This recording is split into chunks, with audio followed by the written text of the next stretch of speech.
friends, my name is Victoria and today we are talking about the books that I hope to get to in the month of February. I have a little bit of rollover from the month of January because I attempted at the end of January to read Catch-22.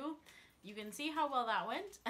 I have quite a bit more to go through for Catch-22. This book is taking me a really long time to read. It's slow going because it takes a lot of mental concentration for me to understand what's going on.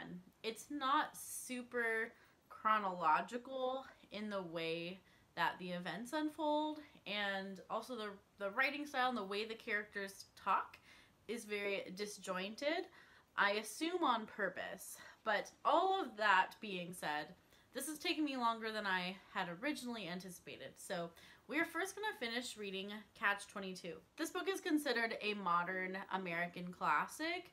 It is about soldiers and airmen during World War II, and we follow our main character Yossarian. And Yossarian is the kind of airman who just wants to go home. He just wants the war to be over. Yossarian is originally told that he needs to fly 40 missions, and then after the 40 he can go home, but they keep raising the missions to 45, 50, and so Yossarian is basically stuck in this war that he doesn't really want to be a part of, and he just cannot get out of it. Catch-22 is now a pop culture word that we use all the time, and whether or not you've read this book, you probably know what a Catch-22 is. A Catch-22 refers to a situation in which you're damned if you do and you're damned if you don't.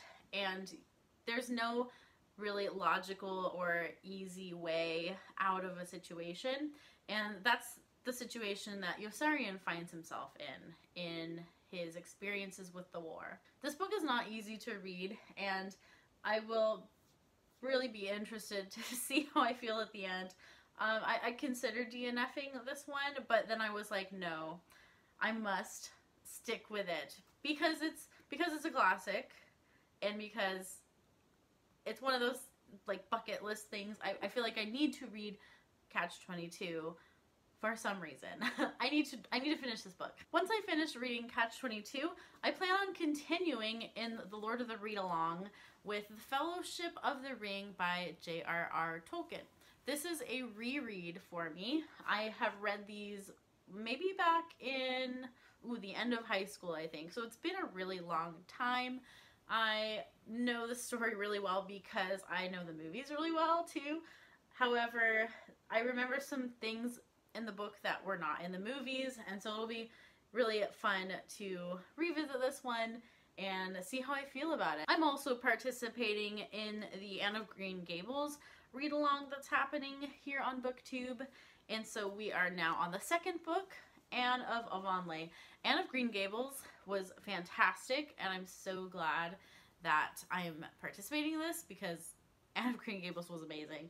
And so this will be really fascinating because Anne is growing up in this book, and I'm actually not sure what age we start with her. Oh, 16. So she's 16 in this book where we left off with Anne of Green Gables. My genuine hope in this book is that Anne keeps her childlike innocence and her zest for life even as she gets older. I'm sure she will have trials and tribulations as a young adult, but I hope that Anne can just stay Anne.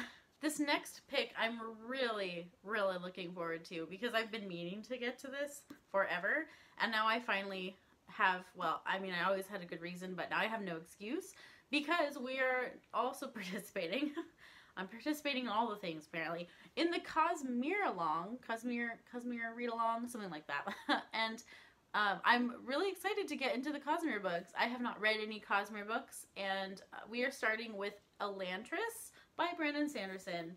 This, I believe, was his first Kazmir book ever, so it will be really interesting to see how his writing progresses. I actually always really wanted to start with this one, even though I've seen different things that say actually start with Mistborn, don't start with Elantris, but I just wanted to start with it because it was his first one, And I'm really glad that that's how this read-along is panning out, that we are starting with this one and then going on to Mistborn after that. From what I understand, Elantris used to be this beautiful city that was touched by the gods, and you could become a god, and all of the people in Elantris were godlike, and then I think something happens and the people are now plagued with a disease, a sickness. From what I understand, like if you stub your toe, you always have a pain in your toe forever, for the rest of your life. So there's a bunch of people in Elantris now that are suffering really terribly, and that's kind of all I know about it. So I'm just thrilled that I'm finally getting to some Cosmere books. Woohoo! I will link all of these read-alongs that I'm talking about down below, so if you want to jump in, it's definitely not too late. All of these things are just starting. Even if you didn't participate in like the Annealong or the Lord of the Readalong, even if you didn't start that in January, it is not too late. It is only February, people. So if you want to jump in, please jump in. Since February is a shorter month just by a little bit, I don't know if I'm going to get to another book, but if I do, I'm also putting this next book on my TBR. And perhaps this one's a little more ambitious, but I'm hoping it's not too dense to get through. And that is The Muse by Jessie Burton. This book showed up on my list of 20 backlist books that I want to get to in 2020. I posted that video last week. I'll link it down below as well if you want to check that out. But this is a book that I have had on my shelf for a little while because I got it as a Christmas present 2 years ago. 2 years ago? Yeah, 1 year ago? I don't know. Something like that. It has such a beautiful cover. I'll just get up close a little bit so you can see. It has a gorgeous cover, and I just really hope that it's as good on the inside. It sounds like a really interesting story.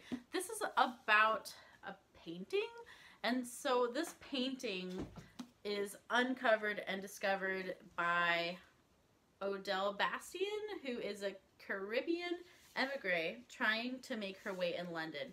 And so she starts working at this art gallery, and she discovers this painting that's rumored to be the work of Isaac Robles.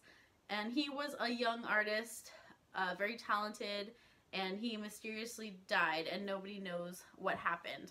Concurrently, we're following another character in storyline who I believe like directly knows and interacts with Isaac Robles. So we also go back in time to Spain in 1936, and we follow Olive, who grows close to Isaac's sister-in-law? Something like that. So we find out, I think, about Isaac's story through our other character, Olive. So we have multiple perspectives, and we have multiple timelines happening. We have England at 1967, and we have Spain at 1936. And it sounds really, really interesting. I like books centered around art. I like art. And so this sounds like a nice wintry mystery, perhaps, of sorts. I'm not sure what year this came out. What year was this book written? 2016. So it's fairly new as far as books go. I really hope it's beautiful on the inside as well as the outside. Those are all the books that I'm planning on getting to in February. I'm trying to be realistic with my TBR. I am a working full-time person, and sometimes I set lofty goals. Will I get through all these books? I hope so. Let me know down in the comments if you've read any of these books, or if you plan to. And if you want to join in any of the read-alongs that are happening, all the info is down below in the description. Be sure to subscribe if you want to follow along with my bookish content. I post videos at least once a week. I also have a Bookstagram account and also a Goodreads account if you want to connect with me in other places as well. I hope you have a great rest of your day or night, and keep reading great books. And I'll see you next time. Bye-bye.